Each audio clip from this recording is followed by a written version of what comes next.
Hoy está usted como... Bueno, 8:05 en punto. Bueno, vamos a dar inicio al último día de la escuela de verano, Geometría desde la mitad del mundo. Sí, ha sido un placer tener estos 15 días de trabajo intenso, teniendo 3 cursos diarios. Sí, agradecemos a las personas y a los profesores que colaboraron con los cursos. Y bueno, vamos a continuar con el curso del profesor, la primera parte de algunas partes del curso del profesor Enrique López. Esperamos continuar con esta tradición y seguir formando gente en el área de la geometría o apoyando a la formación de gente en el área de la geometría. Bienvenido, Enrique. Vamos hasta las 5 Gracias. para las 9, Enrique, por favor. Ok. Sí, ya. Gracias. Okay. Muchas gracias. Si está mal el audio, me avisan, sí. Bien. Bueno, quería agradecer, ¿no?, por darme la oportunidad de ministrar estas pequeñas discusiones. Espero que haya sido de algo de ayuda para alguien. Bueno, en fin. Hoy vamos a discutir quería discutir un poquito de Richie Soliton.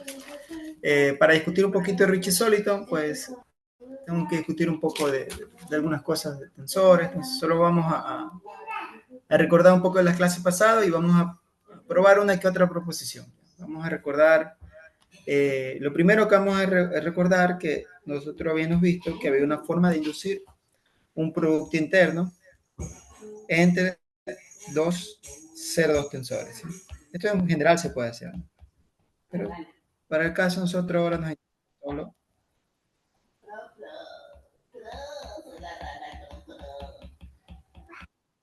el producto interno que nosotros definíamos era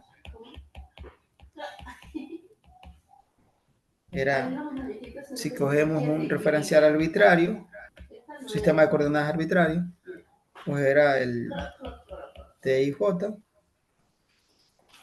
SKL, ¿no? Se entiende con TIJ era T evaluado en la base coordenada, ¿no? Y SKL se supone que era S. Ya, muy bien. Eso nosotros vimos. Ese le llama producto interno de Lagrange-Schmidt.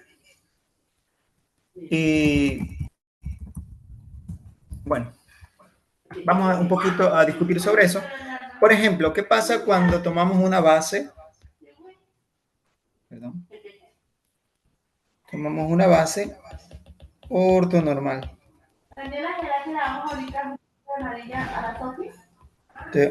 Cuando la base es ortonormal, el producto interno toma una cara particular, ¿no? Entonces esto toma... Aquí hay una sumatoria en los...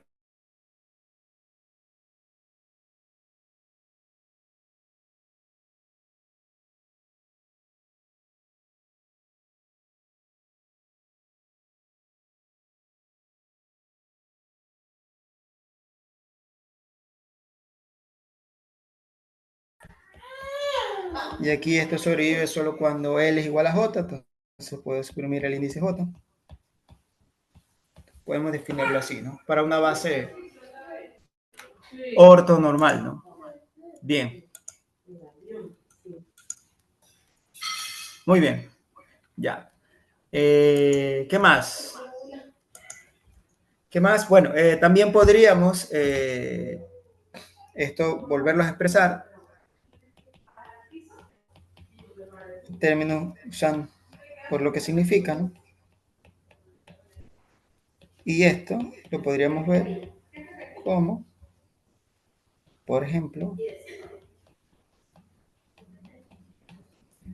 esto a la final es como si usamos un referencial local. Usando un referencial local es como si fuera SI. Aquí estoy considerando este tensor de aquí, un tensor asociado a ese, ¿no? Como les dije, hay un problema en la notación que se suele denotar igual al 0,2 tensor ese. Entonces esto al final se puede ver como otra forma de ver el Producto Interno, ¿no? Donde ese T y ese S son los tensores asociados, ¿no? Bien, muy bien. ¿Hasta ahí alguna pregunta? No. Entonces vamos a hacer un ejemplo, ¿no? No, tá muito bom. Vamos a hacer un ejemplo, pero antes del ejemplo vamos a discutir un poquito, a recordar que dado si tenemos un campo, vamos a poner un ejemplo. Si tenemos un campo, ¿verdad?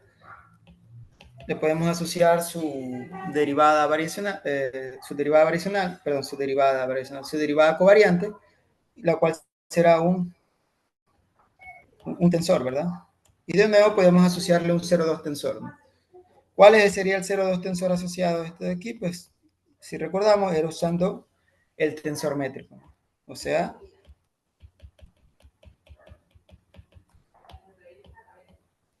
ya. Sí, bien. Muy bien.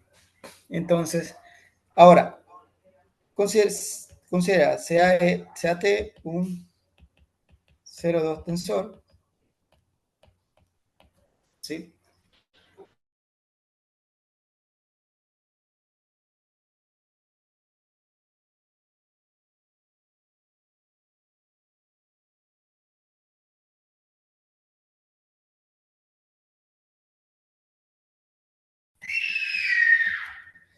Déjame borrar aquí la coma. ¿Se tiene que? Una proporción muy útil para lo que queremos discutir en la segunda parte del curso, y es que coincide con la derivada del I. El producto interno entre T y la derivada del I. Un poquito porque llegó Sofía, perdón. Sofía, toma. Ya. Muy bien, entonces podemos avanzar un poco. ¿Cómo sería eso? Vamos a probar. Solo para que quede claro cómo que se prueban estas cosas, ¿verdad? Pues cogemos una base ortonormal luego, ¿no? Esto me daría TIJ, delta X de IJ, ¿sí? Y esto es lo mismo que un medio. Aquí hay dos sumantes, ¿no? En I y J, ¿no? Como son sumas finitas, yo puedo verlas así también, ¿no? Muy bien. Entonces, volviendo, dado que el tensor es simétrico, significa que T y J es lo mismo que TJI, ¿no? Entonces puedo sacar factor común T y J y me queda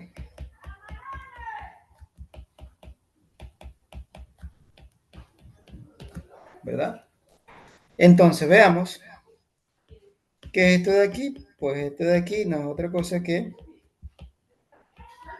delta I, ¿sí? Y esto de aquí, perdón, esto era J, X e Y. Así, cuando hacemos la suma de los dos, nos queda que una cosa de este tipo, ¿verdad?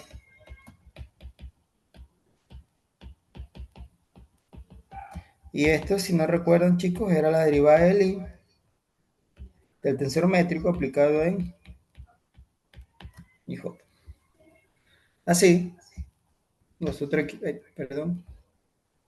nosotros aquí podemos, sigamos acá, a ponerle I.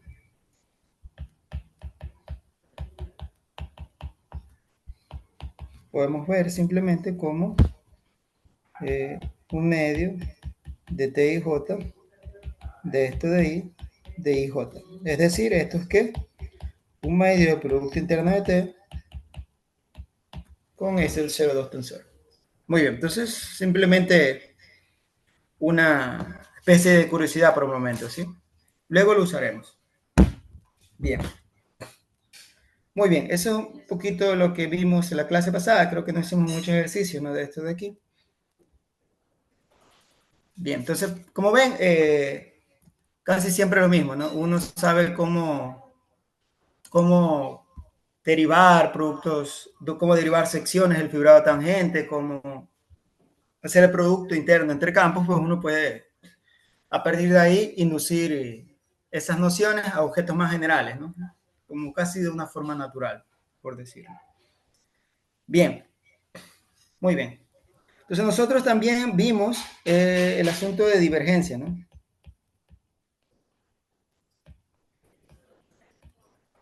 Dependiendo del contexto, puede ser que nosotros estemos interesados en las nociones generales de esto, ¿sí? Bien. Entonces recordar que si nosotros tenemos un 0,2 tensor,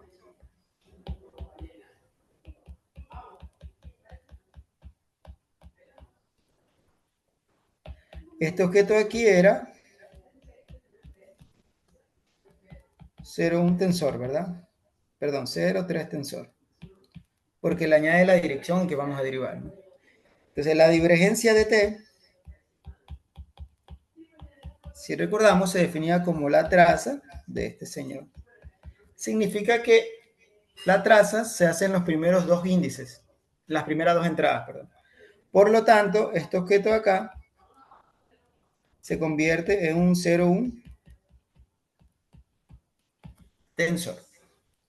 Nosotros ahí practicamos algunas cosas. Ahora vamos a hacer un ejercicio. Esto vimos en la clase pasada.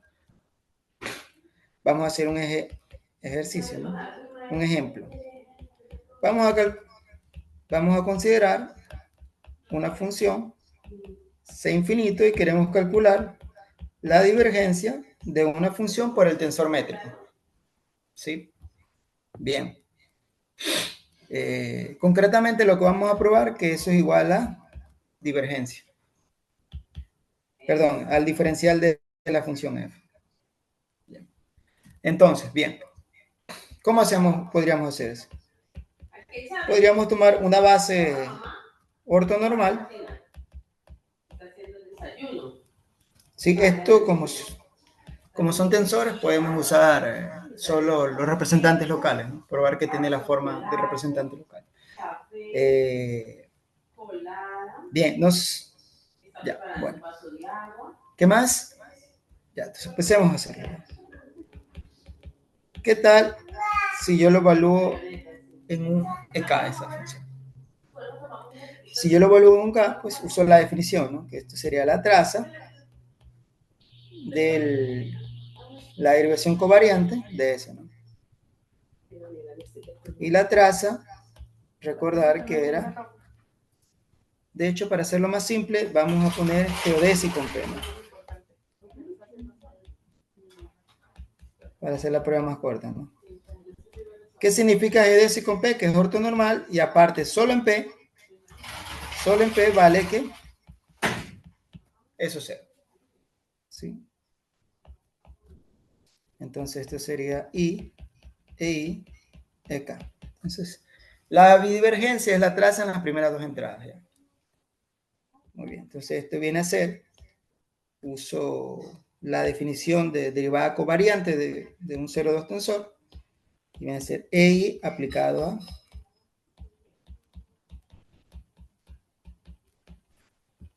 más, perdón, aquí va menos,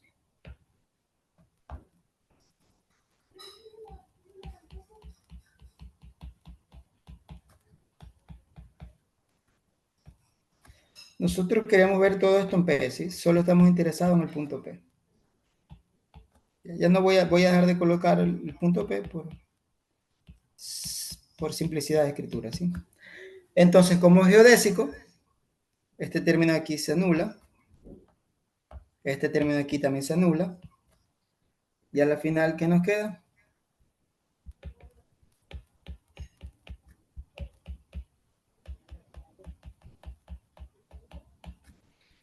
Bien.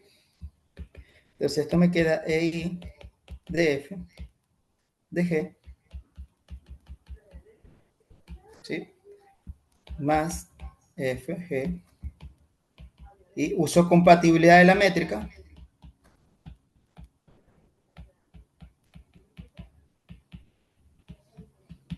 Pero de nuevo, estos señores en P, que es donde estamos interesados, se anulan por ser referencial geodésico, ¿no? Entonces al final esto que nos queda, como esto es un número, por la linealidad del tensor métrico lo puedo ver así, ¿no? Y esto no es otra cosa que el vector gradiente, ¿no? Este es un sumando en I, ¿verdad? Por si acaso, aquí hay un sumando en I. El K, el índice del único, el que está fijo es el K. Entonces esto se convierte en el gradiente de F aplicado en EK. En otras palabras, el diferencial de F, así, la divergencia de FG. Hay que recordar que esto era en el punto P, ¿verdad? Bien. Muy bien, entonces, como dije, la discusión pasada, siempre es bueno intentar, pues, hacer uno que otro ejercicio para que saber que no queda en el aire este tipo de cosas, ¿sí? Muy bien, entonces recordamos un poco lo que es el tensor de Ricci, ¿sí? Esto ya lo vimos en la clase pasada. Entonces el tensor de Ricci sea UP, BP, vectores, ¿sí? Del espacio tangente TPM, el tensor de Ricci de UP, BP, es que era igual a la traza de qué aplicación lineal, de una cierta aplicación.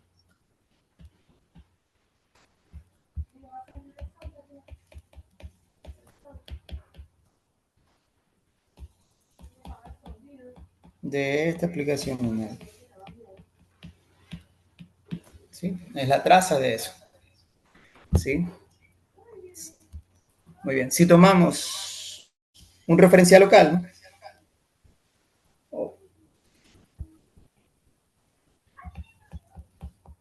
O un referencial ortonormal, el tensor de Ricci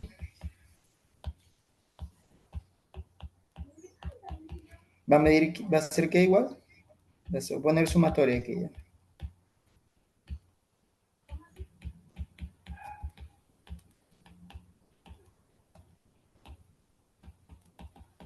¿Sí?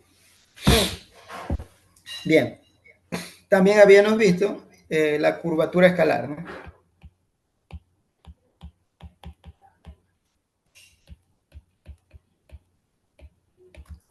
La curvatura escalar en un punto P, la curvatura escalar es una función.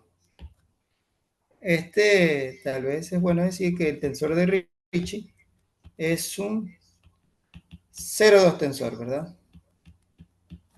Bien.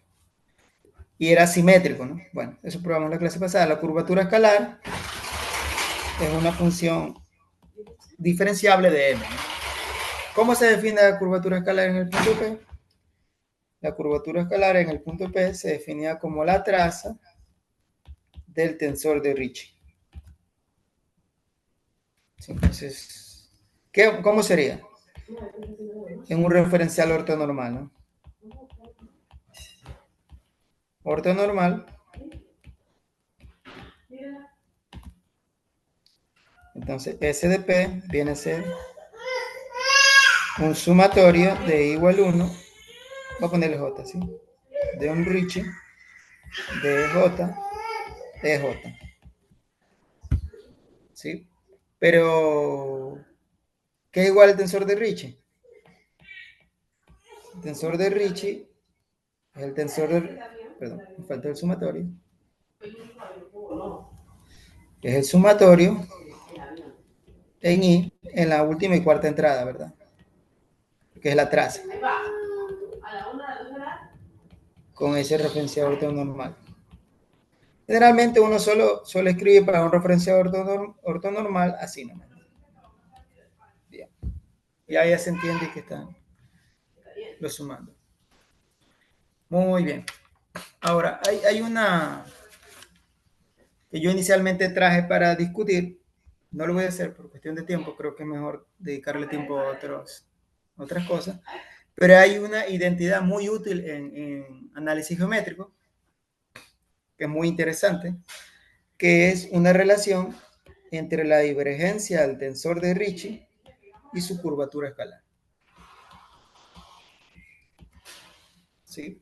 Que la divergencia del tensor de Ricci es un medio de la diferencial de la curvatura escalar. ¿Sí?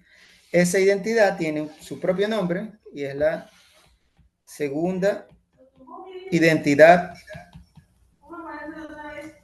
de Bianchi. El nombre de segunda identidad de Bianchi porque la prueba de él se basa en la primera identidad de Bianchi. De hecho, le llaman la segunda identidad de Bianchi contraída. ¿Sí? Porque es la identidad de Bianchi que antes habíamos visto, no sé si recuerdan. La identidad de Bianchi era el tensor de Riemann. Creo que era así lo habíamos escrito.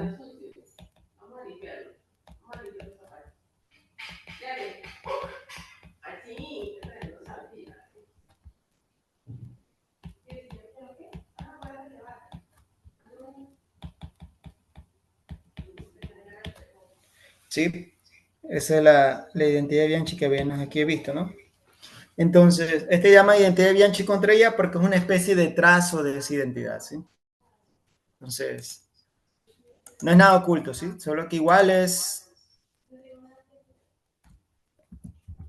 un poquito tedioso las cuentas, pero no es nada del otro mundo. Sí, es muy útil en análisis geométrico este tipo de identidad. Bien, entonces vamos a hacer una aplicación de cómo usar esa identidad.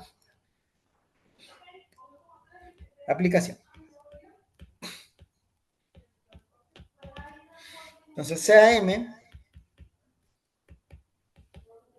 ¿sí? Vamos a ponerle con M conexa, ¿sí?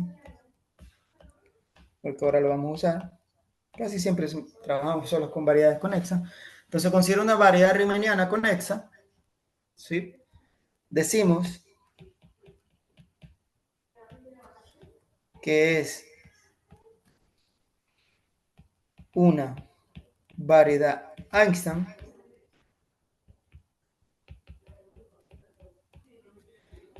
si existe una función tal que el tensor de Ricci de la métrica G es igual a lambda veces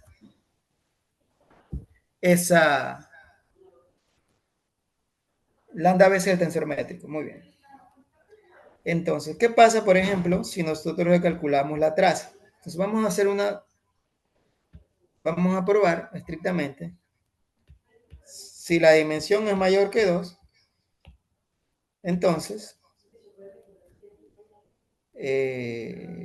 lambda es constante. ¿Cómo podríamos probar eso? Por ejemplo, podemos calcular la traza. No sé si recuerdan, pero la traza del tensor de Ricci es la curvatura escalar, como ya recordamos, pero la traza, como un objeto lineal, sale la función, acaba siendo la traza del tensor métrico, ¿no? La traza del tensor métrico, vimos ayer que era n, ¿no? Es muy fácil de hacer. ¿Sí? Significa que de aquí obtenemos una relación, que el diferencial de S es n veces el diferencial L. Pero a esa misma ecuación podemos calcularle el tensor de Ricci. Perdón, la divergencia.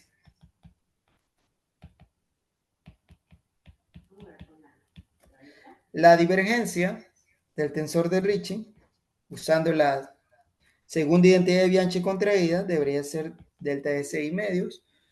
Y esto ahí, no estoy seguro si probamos o no, o si no queda como ejercicio, que es el diferencial de la función.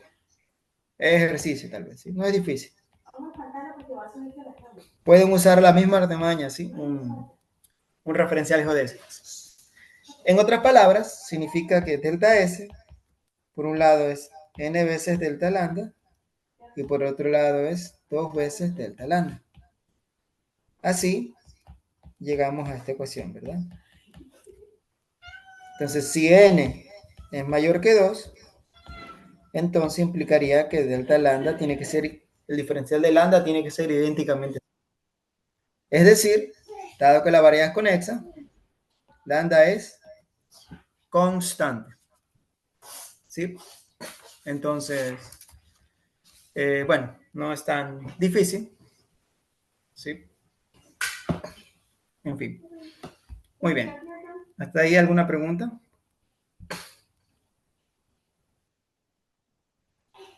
¿Alguna pregunta? No. No. Bueno. Vamos ahora a recordar también. No, nenhuma pergunta. Vamos a recordar, por ejemplo, nosotros habíamos definido el laplaciano, ¿no? El laplaciano es una función. ¿Cómo era definido? ¿Sí? También, si hay un campo, el laplaciano del campo se podría definir. Y todo carga sentido, ¿sí? Por ejemplo, los que estudian EDP podrían hacer EDP sobre objetos más generales como son tensores.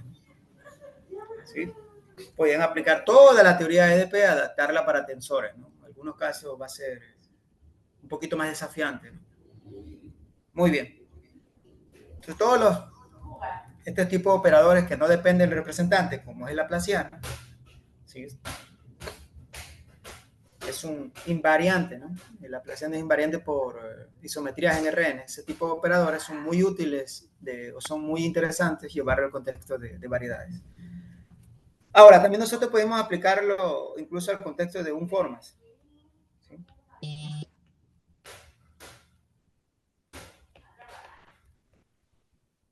¿Sí? O un cero tensor, les quiero hablar. Y podríamos definir el laplaciano como la divergencia de ¿quién? De nuevo del mismo objeto, ¿no? Muy bien. Eso un poquito ayer. Eso un poquito, creo que sí, no sé, no me acuerdo si discutimos ayer, pero quiero recapitular, ¿sí? Muy bien. Así también podríamos definir en general, si es un 0,2 tensor,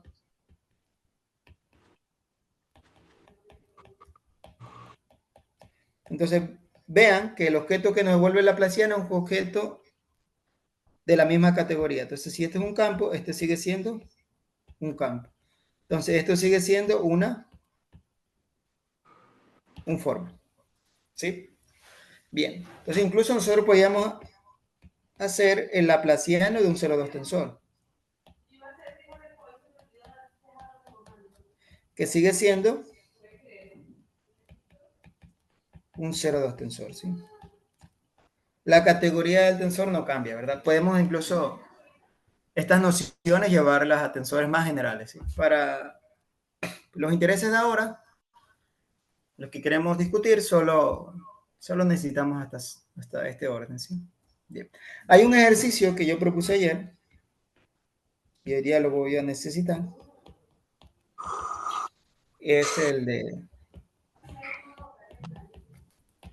este de aquí. Ejercicio de ayer. ¿Sí? Entonces, por ejemplo, yo lo voy a hacer ya. Bien. Entonces, ¿cómo sería eso? De nuevo, ¿no?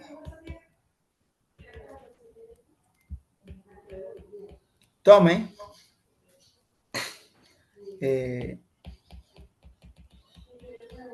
un referencial geodésico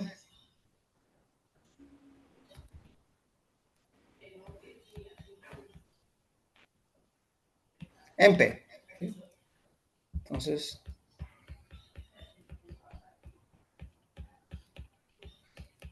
¿a qué son tensores? Solo necesito saber que los dos coinciden, que las dos expresiones tensoriales coinciden en dos elementos cualquiera de cualquier base, ¿no? En particular, puedo tomar una base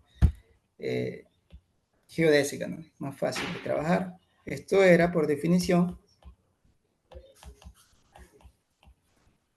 evaluado en P. ¿Sí? Esto es EI menos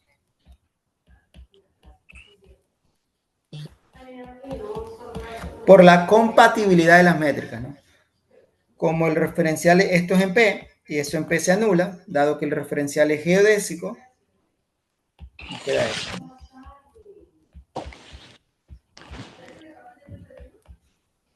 Aquí, perdón. Tal vez voy a hacerlo, no me voy a comer de un paso. Entonces esto es EI del diferencial de F aplicado en EJ, pero eso también se puede ver como EJ de F. ¿Sí? ¿Y esto qué es?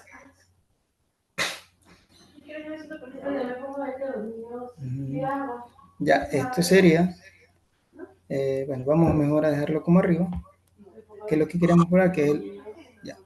Y esto coincide con la derivada covariante. Tal vez voy a escribir la parte más. Voy a escribir todo, que quede bien explícito. Voy a escribir de nuevo la de arriba, ¿sí? Esto es 0, ¿no? Porque este vector de aquí es 0, ¿sí? Estoy sumándole 0. Solo que quería escribirlo así para que se den cuenta que eso es la derivada covariante de F aplicado en EJ. En otras palabras, esto es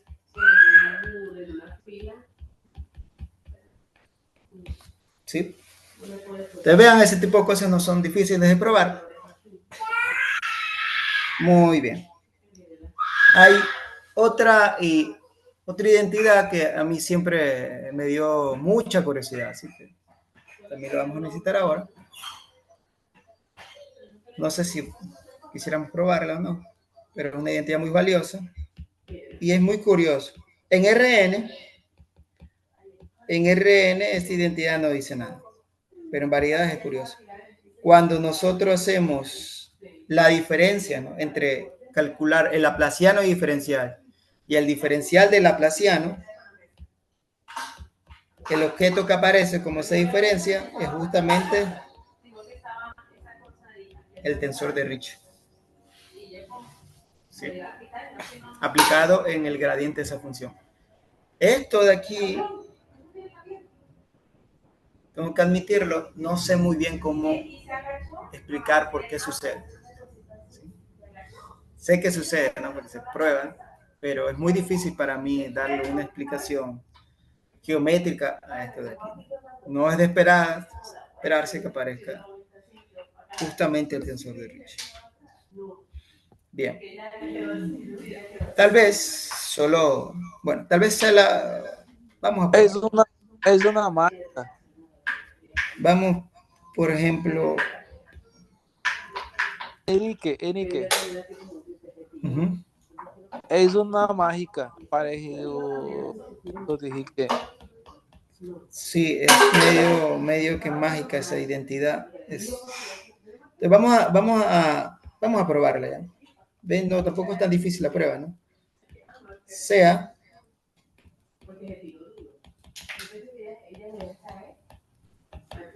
un referencial geodésico.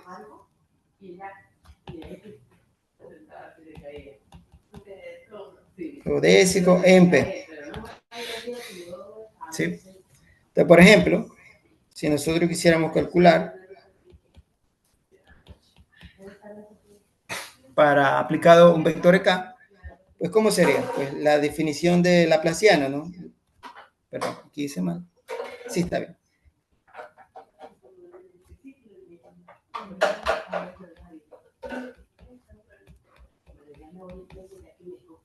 Así, ¿verdad? Entonces esto era, aquí hay, les voy a poner el sumatorio, igual 1 hasta n.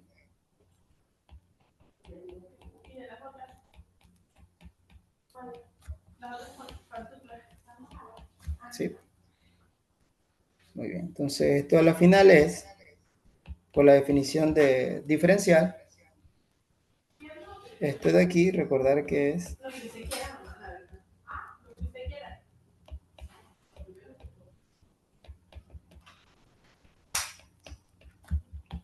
¿sí? Entonces aquí usamos compatibilidad de las métricas, ¿verdad?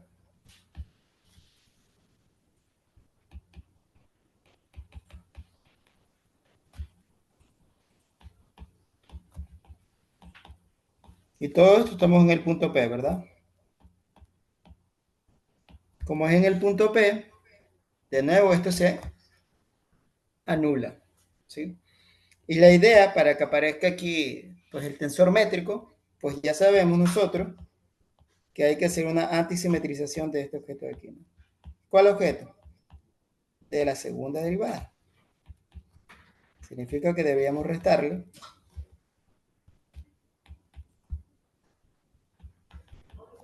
sin embargo, si le resto, pues le tengo que sumar, ¿verdad?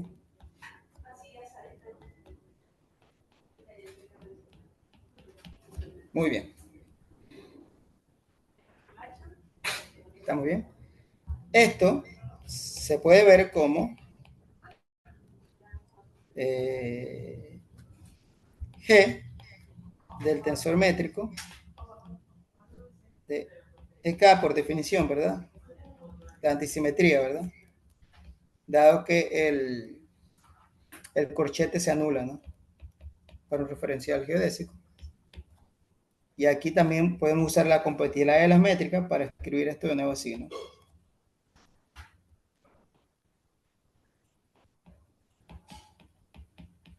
¿Sí? Bien.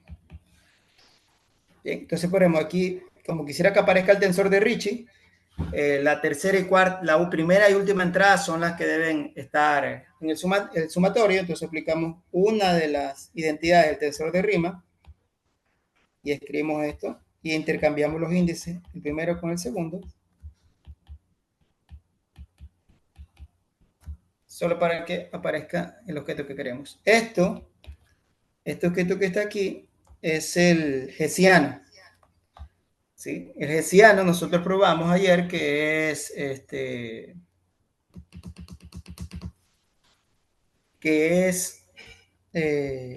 bueno, voy a escribirle primero. Esto de aquí es el hessiano. El hessiano nosotros probamos que es simétrico, ¿no? Aquí entonces esto aparece el tensor de Ricci, ¿verdad? También simétrico. ¿Sí? Y aquí, si usted quiere ver, esto de aquí es por lo anterior, ¿verdad?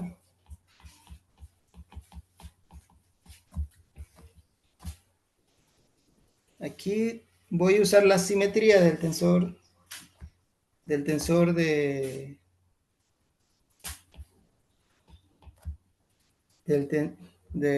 la geodésica, perdón. La simetría de la geodésica, no, de la hessiana. Y esto se convierte en que aquí hay un sumando que no escribí, ¿sí? Aquí tal vez debería haber escrito cuando lo separé. Aquí lo voy a escribir, sumando igual a 1 está n. Entonces esto se convierte como un referencial geodésico, se convierte en esto de aquí, ¿verdad?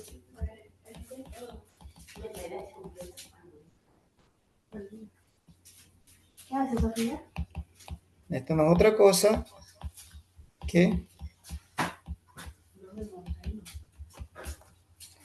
pues la divergencia de esto, ¿no? Porque es la derivación de la traza de la derivación, ¿no? Aplicado en EK. ¿Sí? Así, lo que acabamos de ver es que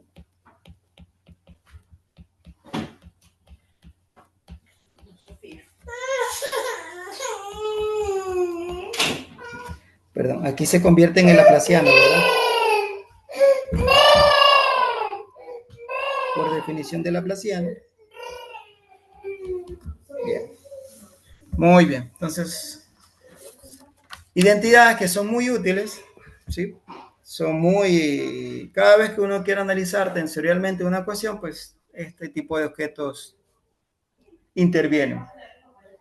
Bien. Otra cosa que es muy útil, pues es una especie de... No sé cómo decir. Voy a decir. Vamos a ver cómo le... Cuando tenemos un campo, una función f, ¿sí? Y nosotros calculamos la divergencia de f por x, ¿qué nos da? Pues nosotros sabemos que en Rn, y nosotros probamos que ayer, o sea, lo dejé como ejercicio, no recuerdo bien, que nos queda este objeto de aquí, ¿verdad? ¿Sí? Muy bien, entonces en esa misma línea, ¿sí? Muy parecido, ¿no? Un 0,2 tensor.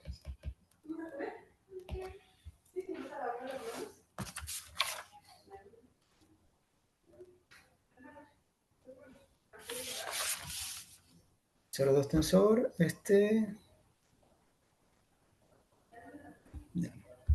la divergencia de t aplicado en un campo, se supone que esto es un 0,1 tensor, ¿verdad? Entonces, eso sería la divergencia de t, producto interno de x, más t por la derivación covariante de x. ¿Sí ven? Entonces, es muy análogo, ¿no? ¿Sí? Es por eso que es muy interesante definir el producto interno entre tensores de esa forma, ¿no? Porque ahí todos los operadores diferenciales se comportan como deberían comportarse, ¿no? Sí. Muy bien. Bien. ¿Alguna pregunta está ahí? No sé si probemos esto, ¿no? Tal vez sí. Sí. Vamos, por ejemplo, a discutir la prueba de este. ¿Cómo sería la prueba de este? A ver.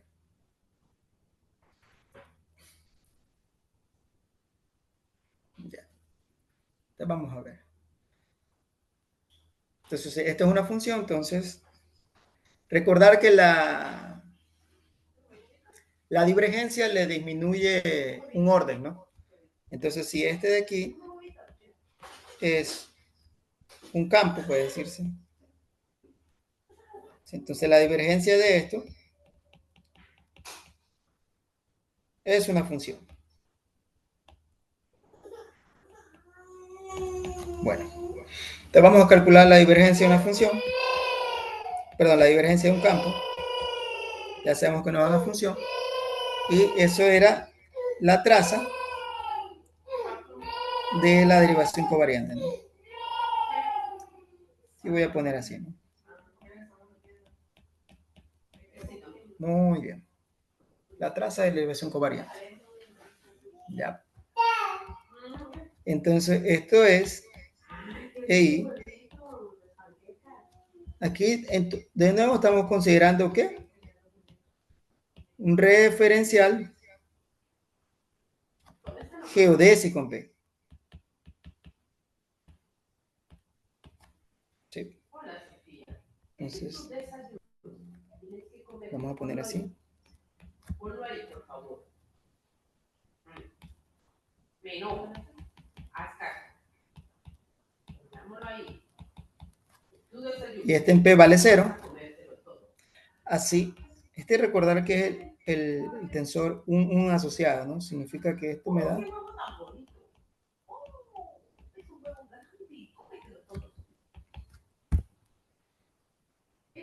esto de aquí, ¿verdad? Ahora, aquí cuidado, perdón, aquí me olvidé algo interesante, que esto es solo cuando el tensor es simétrico. ¿Sí? Ya vamos a ver por qué. Entonces, si el tensor es simétrico, entonces aquí nosotros, realmente aquí lo que uno hace aquí es aplicar el adjunto formal, ¿no? ¿Sí? Pero uno puede probar si que el adjunto formal coincide con T cuando el tensor es simétrico. Depende de la definición que uno toma de simétrico, ¿verdad? Y aquí está. Pero eso cae por Aquí que el tensor está. es simétrico. Reina. ¿Qué más? Algunos lo toman como definición eso, ¿sí? Que el adjunto formal coincide con T o son índices conmutan. Es la misma, son equivalentes. Bien, entonces aquí otra vez aplicamos ¿qué cosa? Pues aplicamos la compatibilidad de las métricas. Oh, qué lindo soy. Lo soy más lindo. Soy bella. Como la Sofía. De aquí otra vez usando que es geodésico con P. Esto si ven, tal vez voy a escribirlo de una forma más conveniente para que quede claro qué es.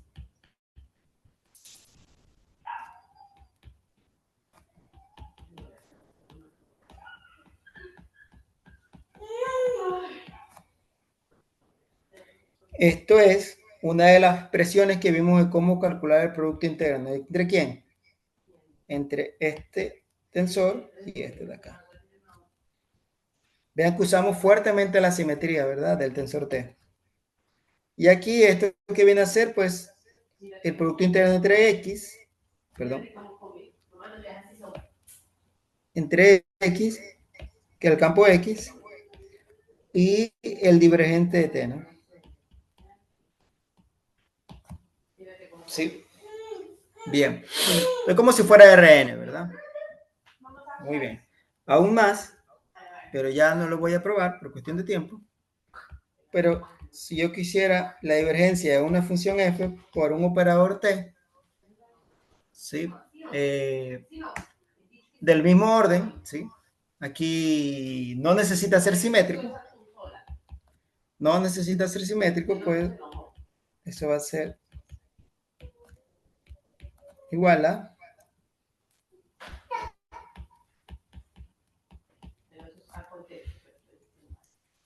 ¿sí? Son análogos a lo que nosotros ya sabemos que deberíamos esperar, ¿sí? Solo que en el contexto de tensores, ¿sí? Esto parece sacado de la nada, pero no lo es. Hay otra identidad muy útil y es que es igual el diferencial de la norma al cuadrado es igual a ¿qué? 2 veces. ¿Sí? Ya. No son difíciles de probar ese tipo de cosas, ¿sí? Es la misma cosa que sucede en RN, ¿sí? ¿Sí? Solo que he visto desde el punto de aplicaciones lineal. Por eso es muy interesante. Ahora los chicos que están en graduación, que intenten ver todas esas aplicaciones que ahora están analizando, intenten ver desde un punto de vista álgebra lineal, ¿sí? Y ahí va a ser un poquito más tranquilo cuando uno llegue a esta parte del estudio de tensores, ¿no? Porque ya está acostumbrado al lenguaje como aplicaciones lineales. Bien, bueno, creo que ahorita esta Oye, fue una Enrique, parte vamos como al una receso entonces. introducción que yo quería dar, sí, la segunda parte, que ahorita vamos a dar un receso, ¿verdad? La segunda parte vamos a analizar un problema de análisis geométrico usando todas estas identidades, ¿sí? Solo las di como motivación para la segunda parte.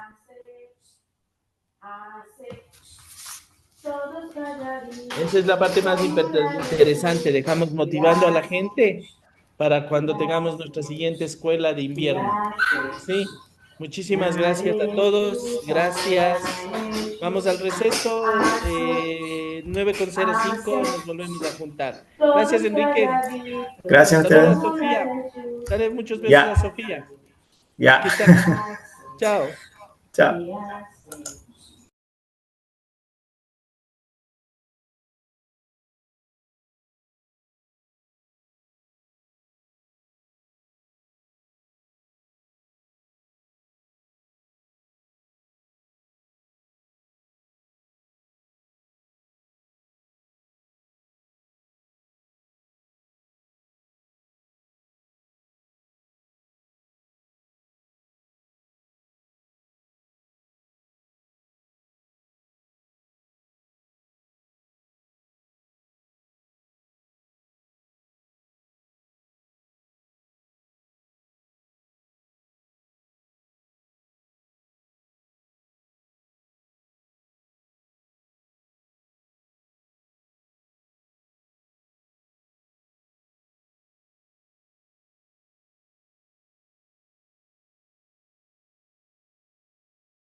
¿Cómo estaba acá?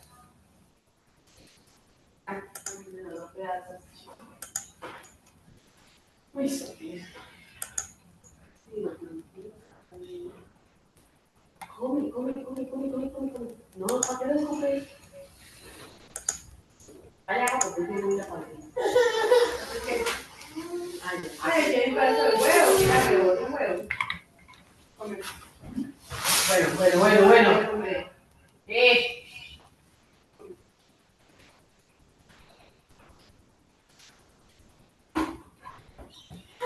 Yo también se defiende.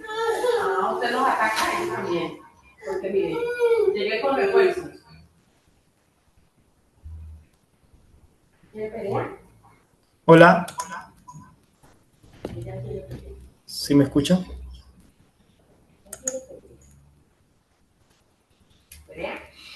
Peleamos. Hola, sí se te oye. Ya, no sé si ya debemos empezar o qué. Los que están ahí en presencial deberían de darte paso. ¿Quieres que Ya. pregunten? ¿O que les Hola, avise? Juan. Deben de estar desayunando porque Juan dijo que iba a llevar bocatas de atún hoy. Hombre, come solo, ¿no? A ver, ya le voy a timbrar al Juan para que se ponga pie.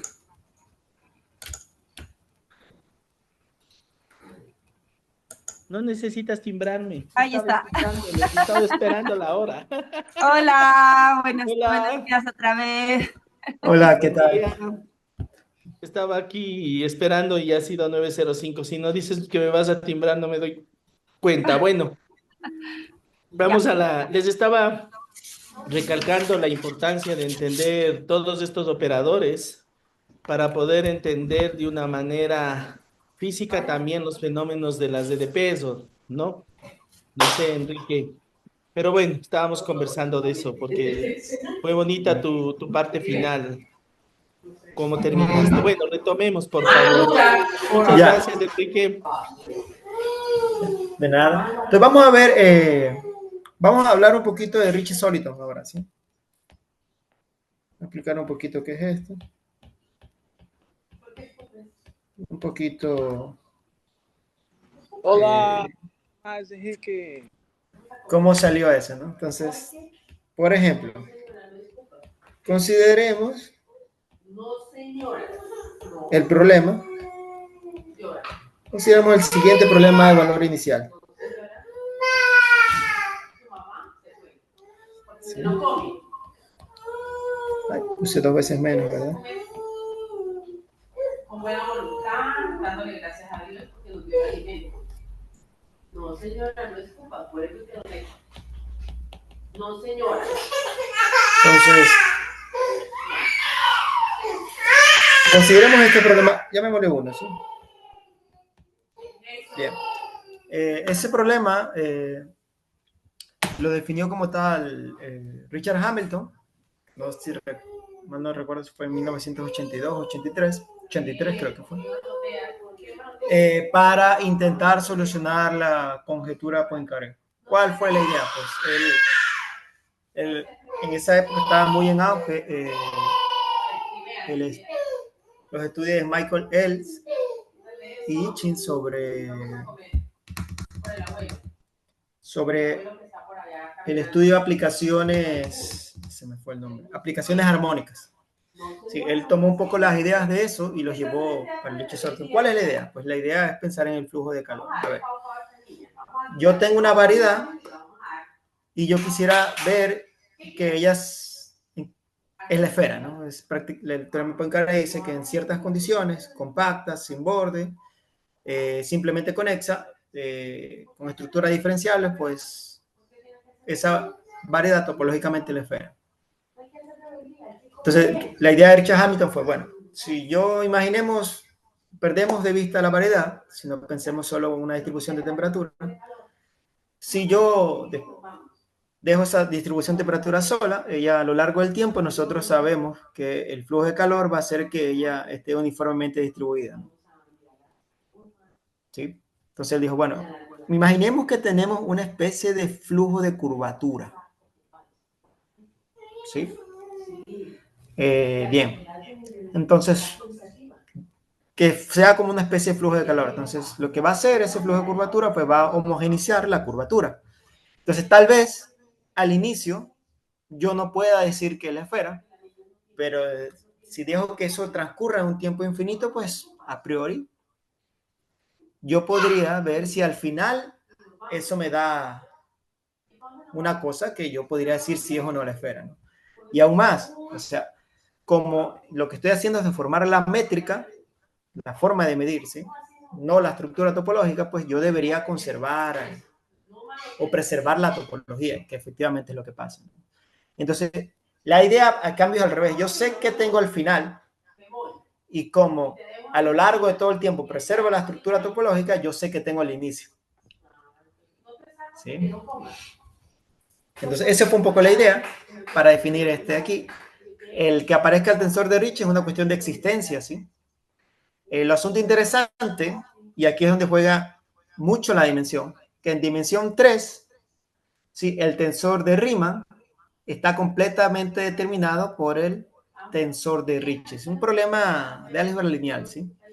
Cogen un referencial local y van a ver que pueden escribir el tensor de Riemann en términos de los coeficientes del tensor de Ricci en dimensión 3. ¿Sí?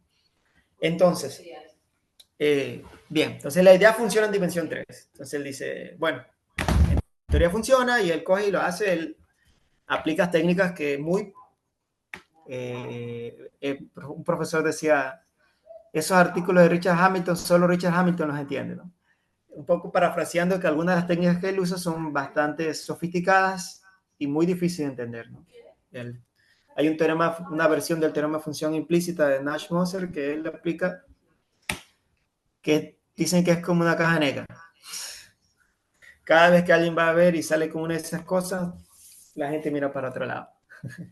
Por suerte, luego llegaron unos otros, el Truc, no me acuerdo el nombre exactamente, que reformuló la existencia de este flujo usando argumentos usuales de EDP parabólica, ¿no? Pero para ello necesitaba hacer una transformación. Bien, entonces, el asunto es que este flujo no es bien comportado como el flujo de calor debido a que no es exactamente así, ¿no? Aparecen unos términos malos que no hacen que sea una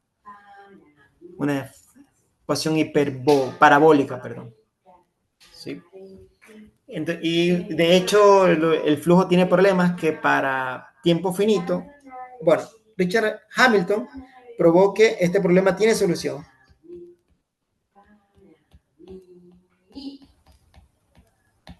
Obviamente aquí MN compacta, ¿no? Sí, creo que esto fue en 1983, ¿sí? De Richard Hamilton.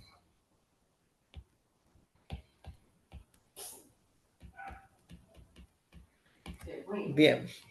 El asunto que esa familia a un parámetro, ¿no?, de métricas riemannianas, que es la solución de ese problema, en tiempo finito deja de ser métrica, como si la variedad colapsara sus dimensiones.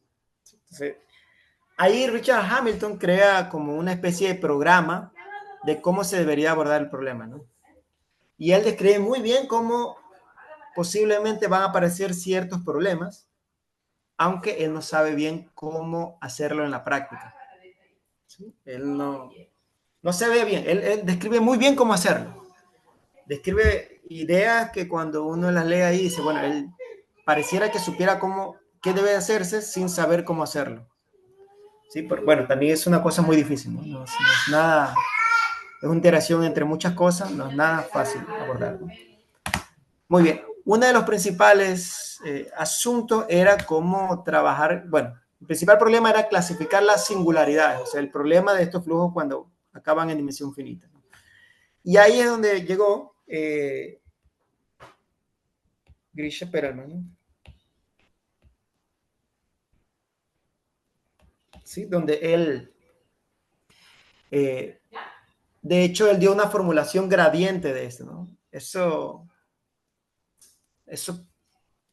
él le llama una formulación de entropía del flujo de Ricci, ¿no? Eso es medio absurdo en el sentido de que todo la trataban como una DP parabólica, pero él usa herramientas de DP hiperbólicas para tratar un problema parabólico. O sea, nadie hiciera eso, ¿no? Solo en la mente de Perelman, ¿no? Y él consigue dar una formulación gradiente del problema, ¿sí? O sea, verlo esto como puntos críticos de algún funcional y hace todo lo que decía que había que hacer de Hamilton, pero lo hace más refinado, sí, teniendo un control mucho mejor de todo lo que decía que había que tener hecho Hamilton. Le llevó, o sea, dice que llevó 7 años a él solo concentrado en resolver ese problema. Y bueno, una parte esencial era el de cómo entender una cosa que le llaman soluciones autosimilares. Una parte esencial del problema de entender la singularidad es entender las soluciones autosimilares. Vamos a ver qué significa eso. Autosimilares. Entonces, sea una familia de métricas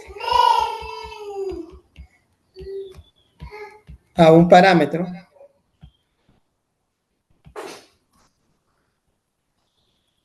de solución, que es solución de 1,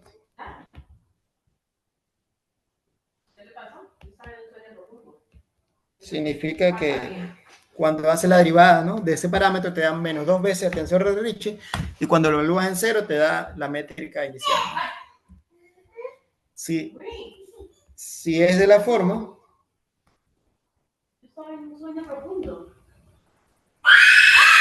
si esa familia de métricas a un parámetro es de esta forma, ya vamos a explicar un poquito, ¿no?, qué significa eso. Voy a poner aquí, ¿dónde? Sigma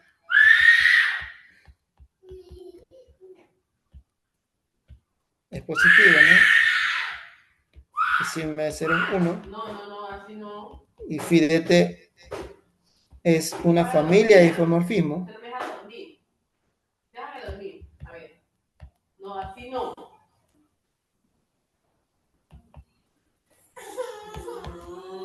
¿Sí?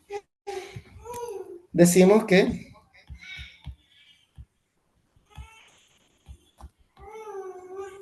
es una solución autosimilar. Solución autosimilar. Es decir, una solución autosimilar es un punto crítico concientado con una homotesia que le llaman, una transformación de escala, y difeomorfismos, ¿sí? Ahora, para aclarar un poco, este objeto de aquí, aplicado a un campo, no sé si vieron como Yanni, pero esto era simplemente el diferencial de esa aplicación. ¿Sí? Bueno. Muy bien. Muy bien, entonces, las soluciones autosimilares son las soluciones del flujo de Ricci que tienen esa forma en particular. Resulta ser que las soluciones autosimilares están completamente caracterizadas cuando mi variedad inicial satisface una cierta ecuación tensorial. ¿Cuál? El hecho que mi variedad inicial, la solución del flujo de Ricci, mi variedad inicial, sea de esa forma, implica que mi variedad inicial satisface una cierta ecuación tensorial. ¿Cuál? Esta que está aquí, ¿no? Voy a poner así. Donde X es un campo. ¿Ya viene? Lambda es una constante. La última. Sí. Se puede caracterizar. Es decir, dado que se puede probar que si satisface el flujo de Ricci y es de esa forma, ¡pop!, uno puede variar. De hecho, solo se deriva en 0. Uno prueba que derivando en 0, el parámetro satisface esa ecuación tensorial. Y viceversa, si mi variedad inicial satisface esa ecuación inicial para algún campo y alguna constante, uno puede construir el flujo un flujo que tiene esa forma y probar que ese flujo satisface la ecuación del problema 1. ¿Sí? Explícitamente lo puede hacer uno, ¿no? Bien. No vamos a discutir eso, pero es posible, ¿no? De estas soluciones autosimilares. Entonces, aquí usted tiene dos cosas, ¿no? Si usted quiere, puede estudiar las soluciones autosimilares, estudiando los flujos que satisfacen, los flujos de Ricci que son de esa forma, o usted puede abordar el problema de estudiar las soluciones autosimilares considerando variedades que satisfacen esa ecuación tensorial. ¿Sí? Usted decide cómo quiere. ¿Sí? Formalmente uno pide que el campo sea completo. Eso no voy a definir qué es. La cuestión de DDO, que su flujo sea completo. Pero en fin. Bien. Que la variedad riemanniana sea completa. No voy a discutir qué es eso. En fin. Entonces, uno de los problemas que había es que Perelman hizo una formulación gradiente. Para la formulación gradiente, primero había que ver si se cumplía que ese campo era el gradiente de una función. Pensemos un poco, o analicemos un poco. ¿Qué pasa si yo evalúo esto aquí, ¿no? Si yo evalúo esto aquí, nosotros vimos ayer, usando la definición, que esto no da esto de aquí, ¿verdad? Perdón, aquí era así.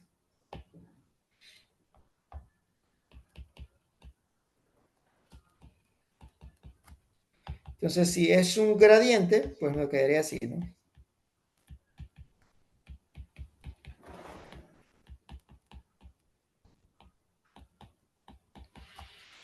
Y esto al final es la hessiana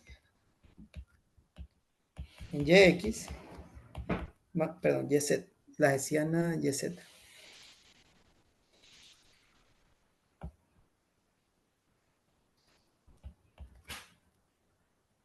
Y aquí va la hessiana aplicado en ZY. Como la hessiana es conmutativo, podemos ver simplemente como YZ. Entonces vean, lo que quería, el primer problema era si todo Ricci sólido. Otra cuestión. Las variedades que satisfacen esa ecuación de estructura se llaman Ricci sólido. Se llaman Ricci sólido.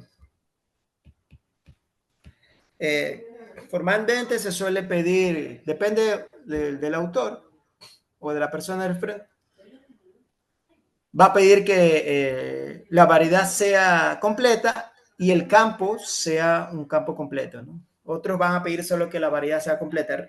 Si usted quiere construir el flujo, usted debe considerar que el campo sea completo, ¿sí? En fin.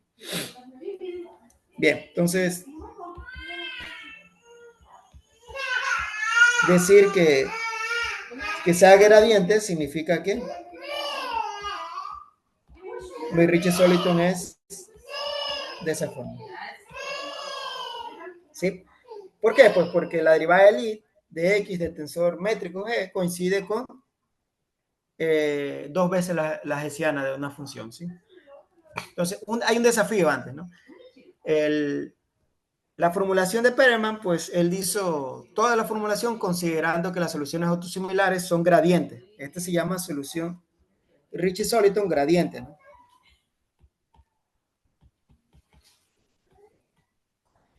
Gradiente, pues por lo que vimos aquí, ¿no? Viene de este, ¿no? Su campo, donde aparece la derivada es el gradiente de alguna función. Bien. Entonces, el primer desafío que está es, bueno, pues, ¿es verdad eso o no? ¿Será que un Ricci-Soliton es un Ricci-Soliton gradiente? Bueno, digamos así, un caso general siempre es más complicado, ¿no? Por lo menos en el caso compacto. ¿Será que es cierto? Y la respuesta es sí. Sí, sí lo es.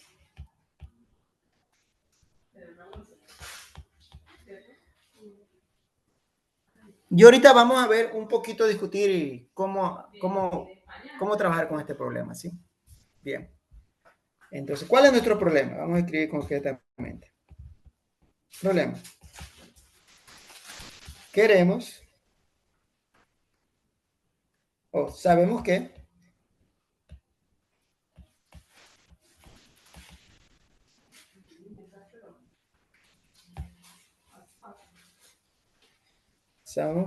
nuestra variedad riemanniana satisface esta ecuación.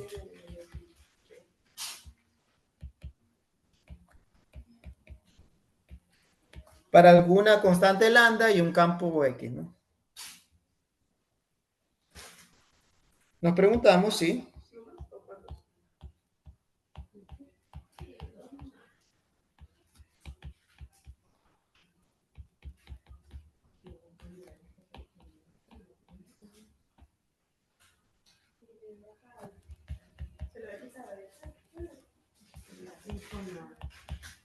eso es nuestra pregunta, ¿sí? Muy bien.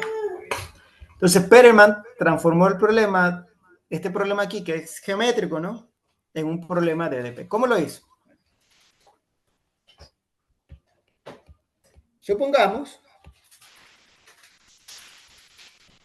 que existe F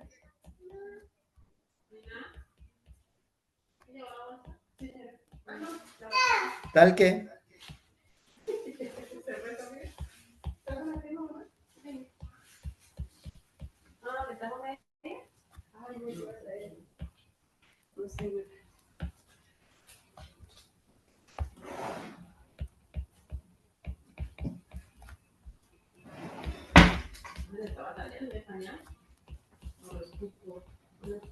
una constante, ¿sí? Esto parece sacar la magia, ¿no? El decir, vamos a suponer que existe una función f que satisfaga esa ecuación de ahí que es horrible, ¿verdad? Una ecuación aparentemente bien fea, ¿no? Sí.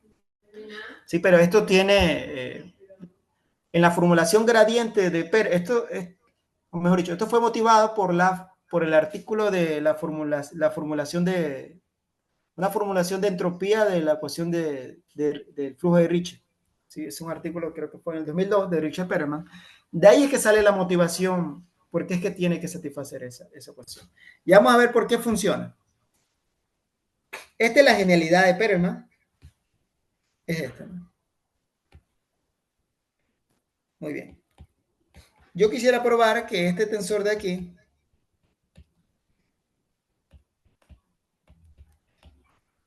es colocar ese peso. Este peso, yo lo voy a coger ahora.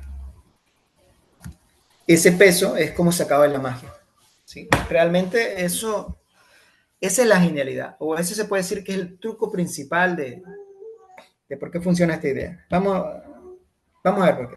Bueno, primero solo calculemos la divergencia de ese objeto. A priori yo hubiera pensado en calcular la divergencia de solo el tensor de solo este tensor, ¿verdad?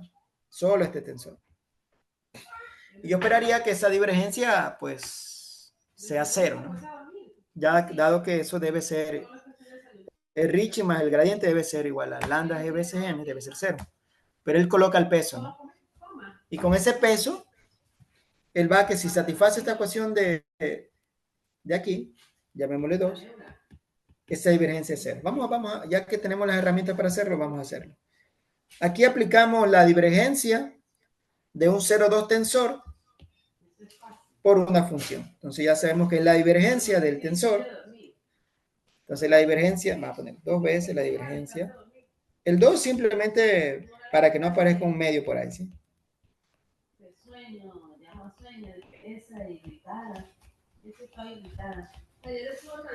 Y aquí más.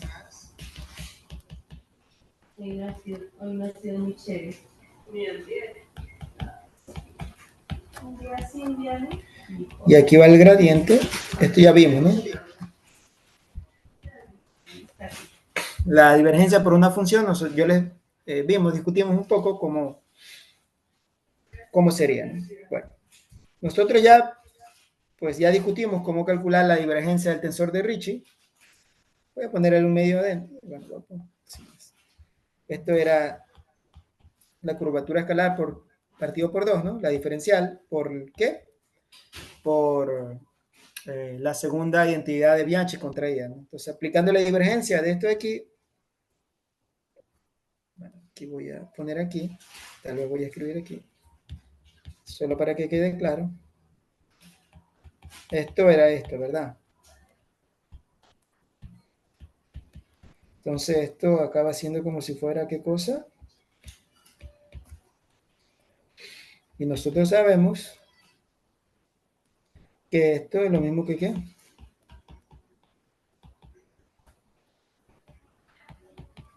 ¿Verdad? Entonces, en vez de escribir eso, voy a escribir esto, ¿no?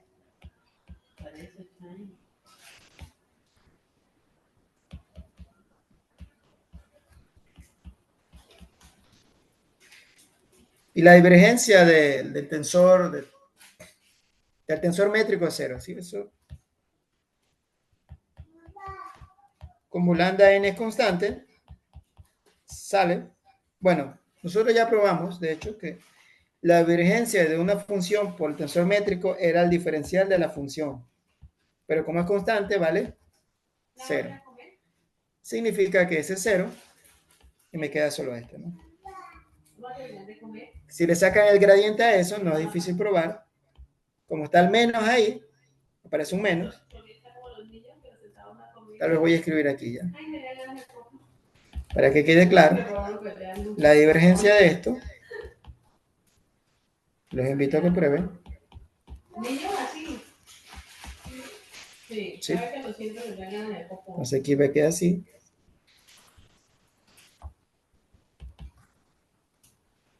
Muy bien.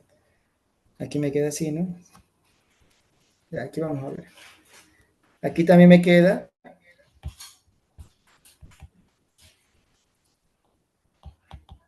Me va a quedar esto, ¿no?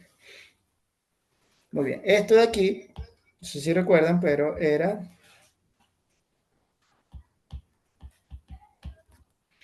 el diferencial de esto, pero aquí era aplicado un 2.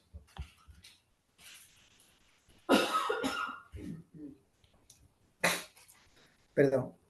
Era...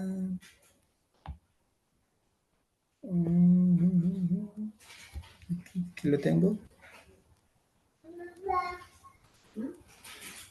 ¿Guardaste? Bueno, vamos, está lento, no voy a subirlo.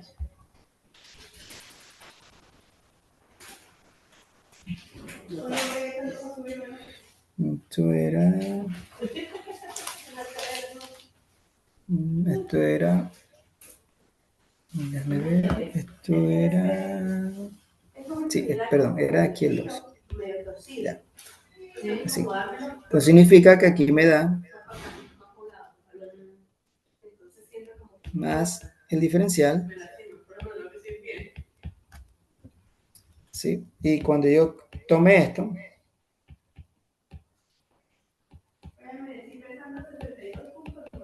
esto es lo mismo que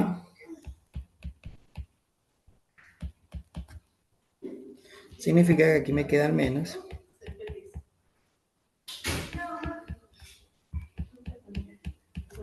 ¿Sí? Muy bien. Entonces, vean, este término con este término se suprime. Esto llamémosle 2. ¿Qué más se suprime? No creo que nada más se suprime. No. Entonces veamos, ¿qué nos queda? Que 2 es igual a ¿qué?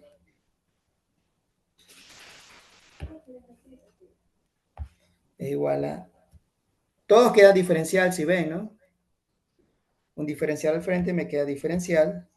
¿De quién? De S más 2 veces delta F menos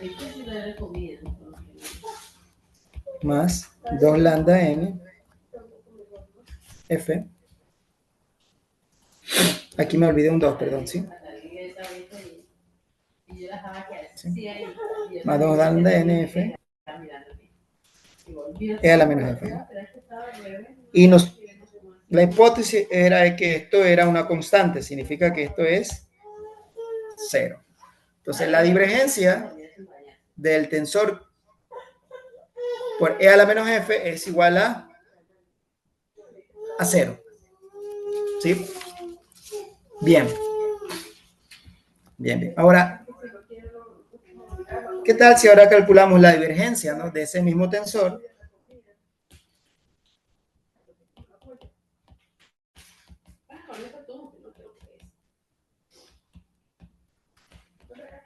Pero ahora aplicado al gradiente de F menos el campo X.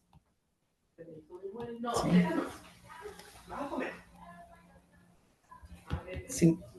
Ahora, la expresión cómo calcular esto, si mal no recuerdan, era la divergencia de todo esto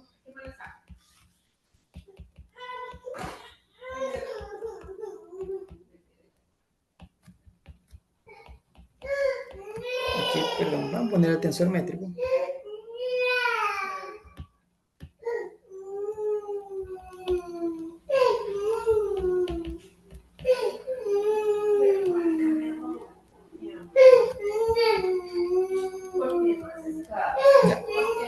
Más era el producto interno de los 0,2 tensores. Aquí, perdón, va este, ¿no?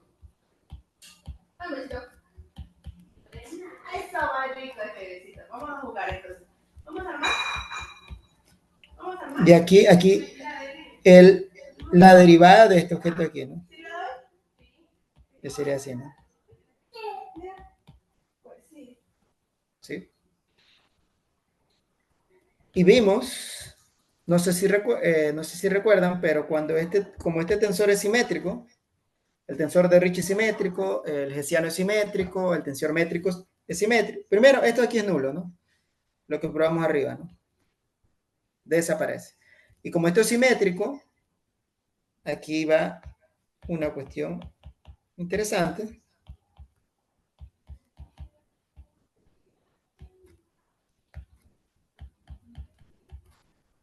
Que lo que aparece es la derivada del I, ¿no? Un medio, ¿no? Cuando era simétrico. Eso fue una propiedad que dijimos al inicio, que era como algo curioso nomás, ¿no? Muy bien. Hasta ahí todo bien. Pero resulta ser que como en variedad de Ricci-Soliton, ese campo gradiente lo puedo escribir también como, usando la ecuación de Ricci-Soliton, por Ricci menos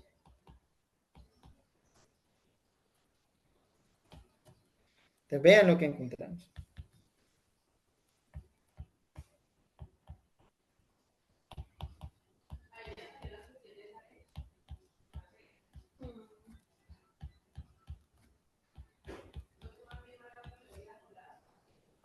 Entonces, muy interesante. Aquí voy a usar un resultado que discutió Gustavo. ¿Sí? Entonces, vean, lo que acabamos de ver, que la divergencia de un tensor T, ya no importa cuál ¿era qué cosa?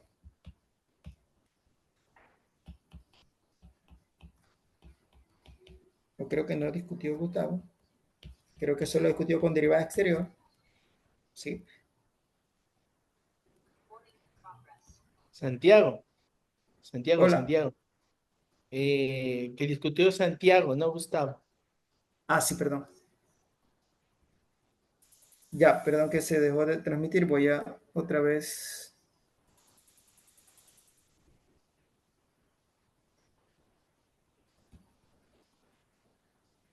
Ya. Muy bien. Muy bien.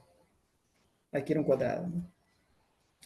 Ah, sí, pero ya me acordé que Santiago no discutió el teorema de la divergencia, ¿no? Solo discutió el teorema de Stokes. Aquí lo voy a tomar que vale el teorema de divergencia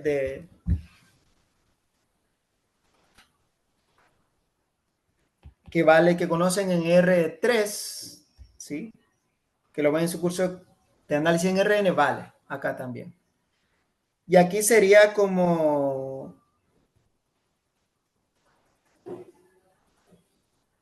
Pero en este caso, cuando no tiene borde, el teorema de divergencia se convierte en cero. ¿Qué significa eso? Significa que este integral de aquí, el teorema de divergencia, ¿sí? Solo que eso se lo quedo debiendo. Sí, es que decirle a Yanni que prepare el teorema de la divergencia para un curso futuro.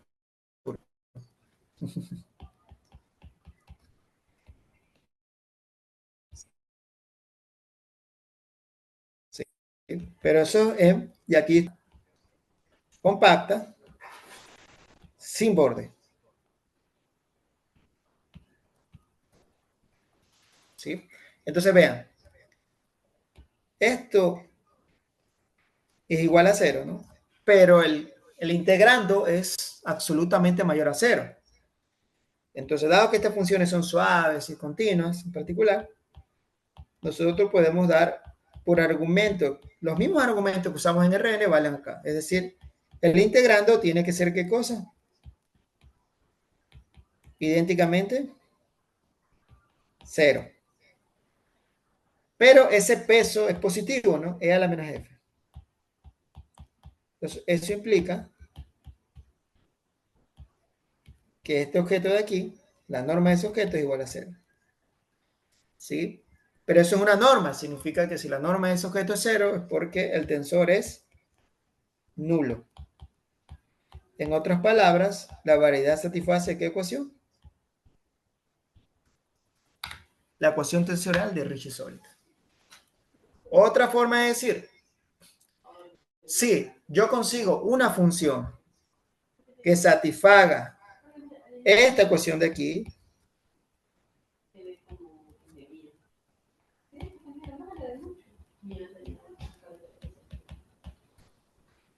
la que usamos allá al inicio, ¿no?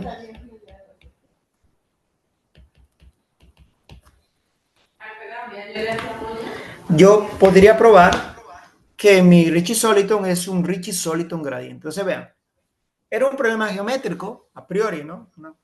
Una ecuación tensorial y yo quería saber si había un campo, ¿sí? Perdón, si había una función que su gradiente es igual a un cierto campo.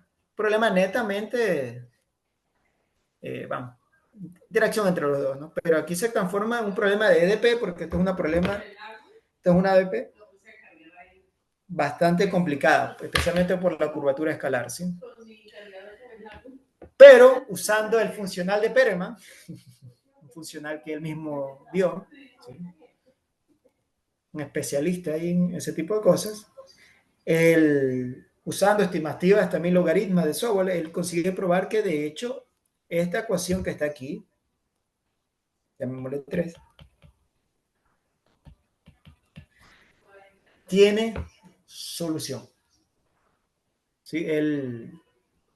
Usando esas herramientas, él prueba que ese problema tiene solución. Entonces, esta parte es bonita porque generalmente un análisis geométrico hace eso. Hace una interacción entre las dos. ¿Sí? Usa la geometría hasta un cierto punto, hasta transformar en un problema de algo, con alguna herramienta de análisis que uno sepa resolver. Bien. Bueno, y esta es la parte que yo quería dejarles, ¿no? Cómo interactúan estas dos áreas. No solo son las únicas, también está la interacción con, por ejemplo, con lo que viene a ver con la topología algebraica, ¿no? Muchas veces tener el control de ciertos objetos geométricos nos da información sobre la topología también. Ahí ya saben que hay ciertos teoremas muy interesantes, ¿no? Como que relaciona la topología con, la métrica con la topología, ¿no? Que si mi métrica tiene tal característica, sí. Entonces, se supone, si hay una constante positiva, que el tensor de Ricci es mayor que esa constante positiva, mi métrica es compacta, teoremas de ese tipo. Hay algunos teoremas abiertos en ese sentido, ¿no? Que hablan sobre cuándo el grupo es finito, ¿sí? Está hablando del grupo fundamental, de la variedad. Entonces, esa interacción ocurre siempre, ¿sí? Y hay muchos problemas donde uno interactúa entre análisis y geometría. Porque, por ejemplo, en estos mismos objetos, nosotros pudiéramos pensar, pues inicialmente nosotros pensamos en el caso compacto, ¿verdad? Y luego uno dice, bueno, ¿y caso no compacto? Ya te dejó de interesar, vamos a decir, eso de ahí ahora estás estudiando simplemente como una cosa de análisis, ¿no? De análisis geométrico, ¿no? Tengo mi variedad riemanniana que satisface una ecuación tensorial y comienzo a ver qué propiedades tiene la función f, por ejemplo, la curvatura escalar, el tensor de Riemann, ¿sí? Todo eso. Y eso es una interacción muy bonita entre análisis y geometría. Se usa varias técnicas de análisis global, ¿sí? Y lo interesante es que muchas de estas cosas están relacionadas con cosas que no deberían, pareciera que no deberían estar, ¿no? Pareciera. Sí, principios de máximo, unos ciertos principios de máximo están relacionados, por ejemplo, como que la ecuación de calor en esa variedad tenga solución única. No debería tener esa relación, y las tiene, ¿no? Y a su vez, ¿por qué no digo que no debería tener? Porque el principio de ciertos máximos está relacionado con el control de las bolas geodésicas. Una cosa que no hemos visto aquí, pero a priori unas cosas que parecen sacadas de la nada, ¿no? Y es lo bonito de esta interacción de cosas, ¿no? A veces uno se toca con resultados un poco difícil de explicar, ¿no? Bien, entonces esta es la parte que yo quería discutir hoy. No sé si hay alguna pregunta, alguna acotación. Creo que no. Bueno, les pido a todos, por favor, un aplauso a Enrique.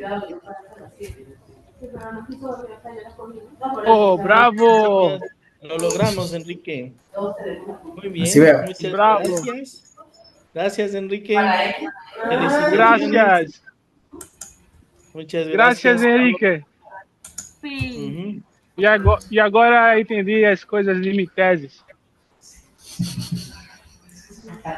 Un gusto, ¿sí? Gracias por permitirme Gracias. la oportunidad.